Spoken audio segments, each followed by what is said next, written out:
Hi, everyone. It's Helen McConnell here from helenmcconnell.com. It's February, the month of love.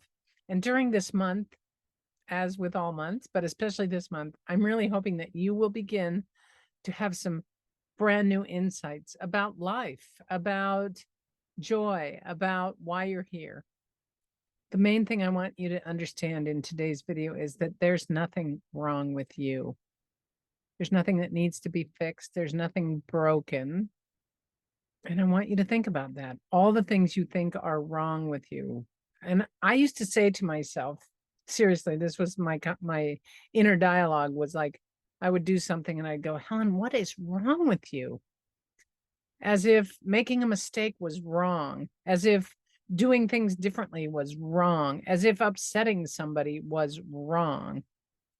And I came to listen to that voice and believe that voice that there was something wrong with me. I don't believe that voice anymore, and I don't believe it about you. And here's what I want you to remember. If you think there's something wrong with you, and you may think of it in a slightly different way than that, but that you have this problem or that you're lacking in this way or that way, I want you to go through a day and notice your thinking about that thing or something else about you. Where did these ideas come from? They're not true.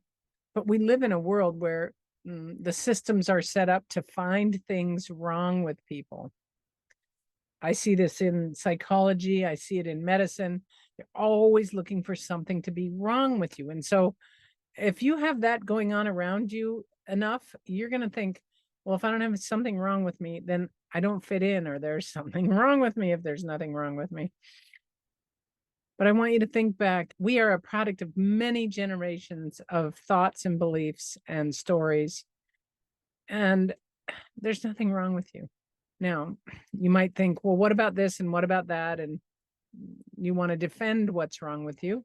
I invite you to just simply stop defending what you say is wrong with you. Don't defend it. And it may take a while to actually let go of it, but don't defend it if you don't want to keep it. And ask yourself, go like this and say, who would I be if there was nothing wrong with me? On the eyebrow, who wouldn't like it if there was nothing wrong with me? Side of the eye. Where did I learn that there was something wrong with me? Under the eye.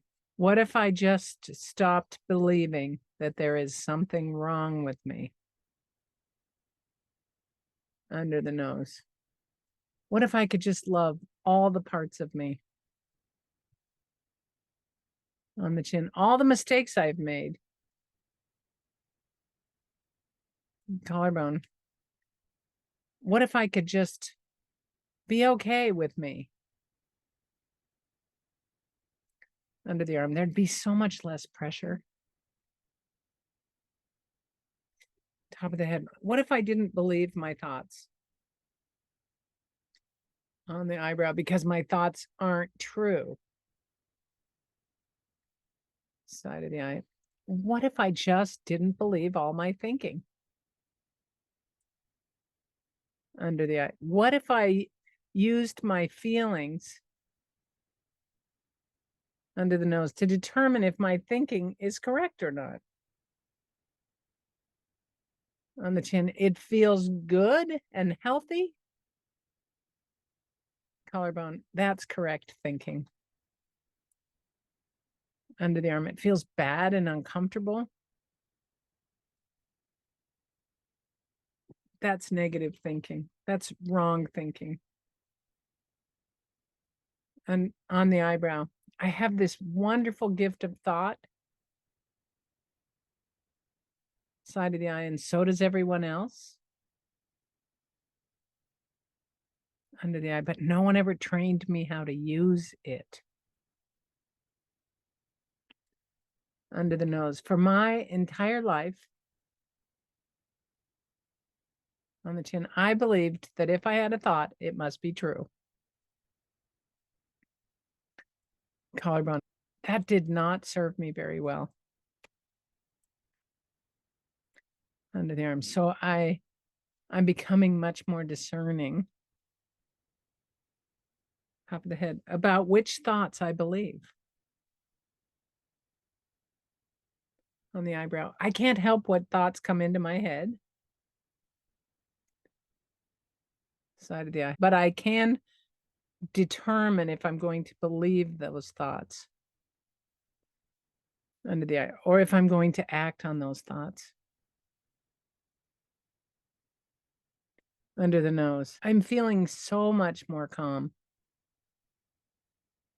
On the chin, so much more peaceful. Collarbone, so much more unattached.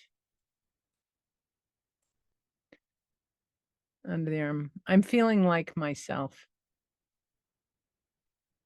All right, just take a deep breath. Now, most of us, depending on our age and where we were raised and how we were raised, but most people were raised with erroneous beliefs, actually or metaphorically. And I invite you to sort of recreate your thinking. Like I said, you can't control what thoughts come into your head, but you can control what you do with those thoughts. If a thought produces an anxious feeling, what does that tell you? It tells you it was an anxious thought, but it doesn't mean it was true. And it doesn't mean I have to act on that anxious feeling. In fact, if you can sit with that feeling and just breathe and notice the feeling, notice where in your body you feel that sensation that you call anxiety, but I encourage you not to call it that. Just notice the energy of it. Breathe and observe the energy moving through your body. And